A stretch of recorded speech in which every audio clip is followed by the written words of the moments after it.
Every team, every topic, everywhere. This is Believe.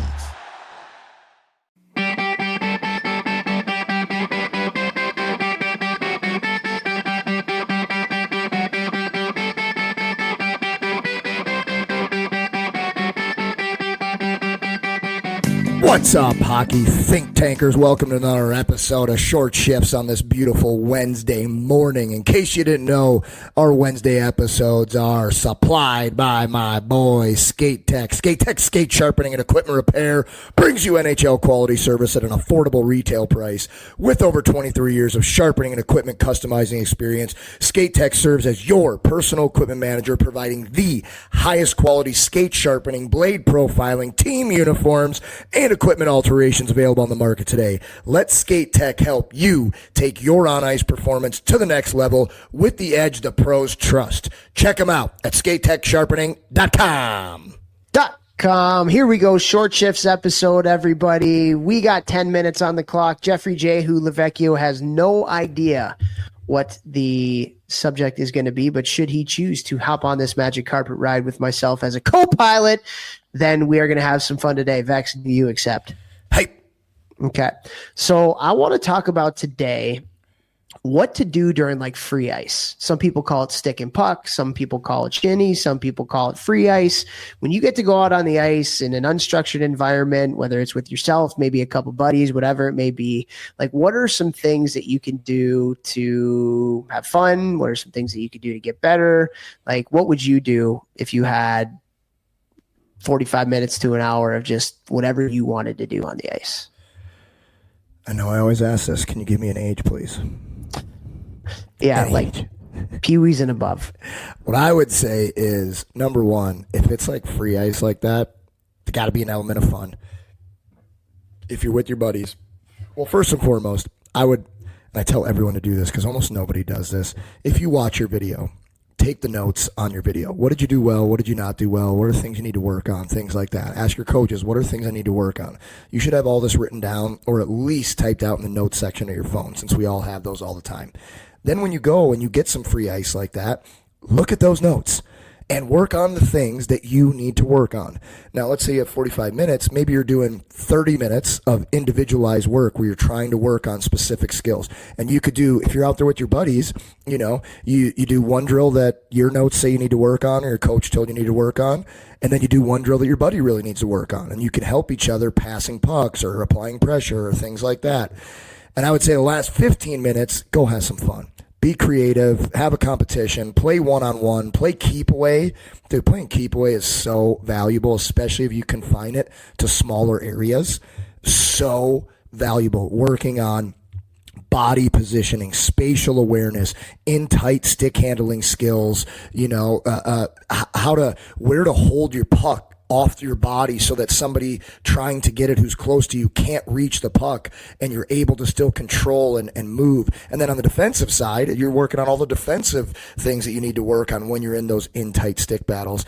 So I would say if you got 45 minutes, 25 to 30 minutes of stuff that you need to work on while making it a competition if you can. Last 15 minutes, let's have some fun. Let's compete. Let's just be a kid and play hockey.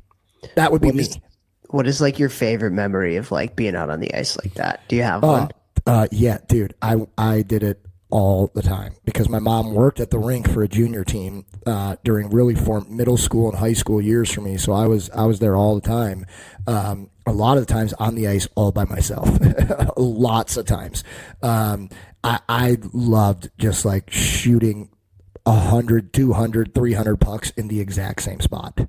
Like posting in 100 shots, then the other posted in 100 shots. And then, because again, back when you and I were growing up, the skills coaches really weren't a thing. Like that wasn't really a thing. So like I didn't have anybody being like, oh, work on this, work on that. So I would just dump pucks in the slot and I would just try and go like I'd play games with myself because I was out there alone by myself a lot. And I'd be like, okay, if I go off the post and in 6 inches off the ice, I'm going to make the NHL. And if I got to 9 and I didn't get the 10th one, well, got to start over. Cannot get off. And I was lucky where I didn't have to get off the ice ever. So it'd be like, I was not allowed to let myself off the ice until whatever I told myself, I got to do 10 in a row or I got to do 12 in a row. And I would always just play games with myself if I didn't have buddies out there. And then the other part of that, the most fun memories I have are literally just blue lining in, take it out past the blue, 2-on-2, 3-on-3. Probably got some random bender goalie in net. So like you're doing fun, goal scoring and chirping your buddies and just like no pressure hockey is so much fun. Yeah. Yeah, totally. I can relate. I remember like being on the ice by myself. And I would have like, let's say this was in like the 90s. It would be like Wayne Gretzky versus Steve Yzerman. And Gretzky would play post against each other, but it was just me. So it's like, all right, here we go. Gretzky hits the left post. Now it's Yzerman's turn. Nope, he missed. So like you'd switch off every shot you would take.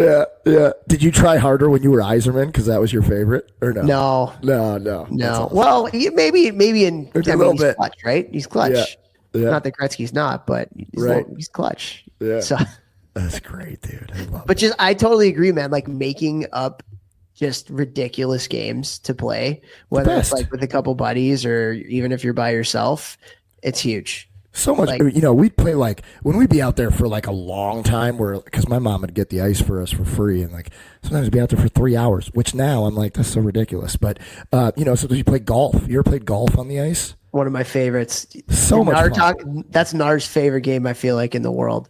Is it? Oh, dude, we were playing that back in the 90s, like you said, just like anything, or like shoot it from this random spot. You got to try and land it on top of the net. Why don't you explain what golf is? I don't even remember how to play. I think you'd have to get it closest to the dot for each face-off dot around the rink. Okay, that's a different game of golf. So the game that I play is you get a shot from every dot on the ice into one specific net. So you start off on like the left side, the closest dot, like the offensive zone circle, shoot it. And if you hit the post, it's an eagle. If you shoot it in the net on a fly, it's a birdie. If you get it in the net and but it's on the ice, it's a par. And if you miss the net, it's a bogey. Oh, so you kind of like get your score from that. So let's say I shoot from the near circle and I shoot it and it hits the net without like off the ice, I'm -1. Yeah. And then you go to the neutral zone dot on one of the sides. Shoot there. Then the far blue line neutral zone dot.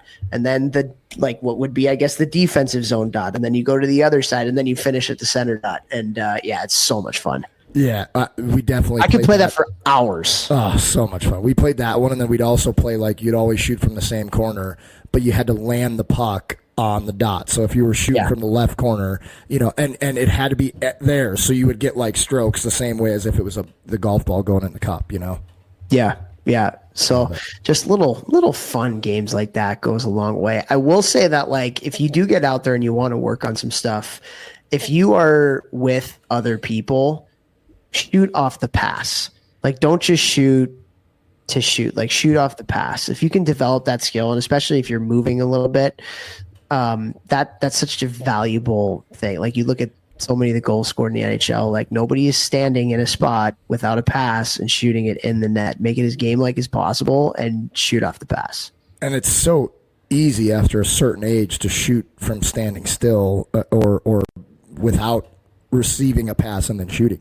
Even at the shooting area, powered by Bauer, what's up, at my new headquarters here in St. Louis, they sent me a bunch of passers and a whole bunch of other things, and I had a bunch of midgets and younger guys in there shooting the other day, and they were all just like, before the passers came in, and they were all just like shooting from standing still, and I went in there, when I was like, hey. No. After a certain point, no. You guys are 16. No. Come over here, pass it to his backhand. I want you to look up, look down, catch the pass, pop it off the stick as quick as you can, shoot it. And we worked on, backhand to forehand as quick as you can, forehand, body around it as quick as you can, jump into the shot. Like don't just shoot to shoot. Let's shoot to get better. You know what I mean? Yeah. And also you don't just shoot every shot high. Like a lot of goals are scored. That's every young player, hey? Oh my God. I mean, it's always high. 100%. Like It's anytime always you're working high. on your shooting, it's bar down every time. But get yourself in the habit. Like if you're shooting 150 pucks, 200 pucks, whatever it is, like make sure some of those are low. So that way, when you're coming down on a goalie in an actual game situation, your brain isn't like filtered to, okay, I have to shoot it high every single time. Because that's a thing, guys. That is a real thing. Coaching so many players for the last, 20, 22 years or whatever it's been, like all the kids who, when you watch them in like the warm up or like anything like, they only shoot high. Game comes, they only shoot high, and they miss the net so much strictly because they're only used to shooting high. Guys, it's hard for goalies to save pucks that are around mid shin height, so don't neglect that stuff. There we go. Boom. Time's up. Cheer it.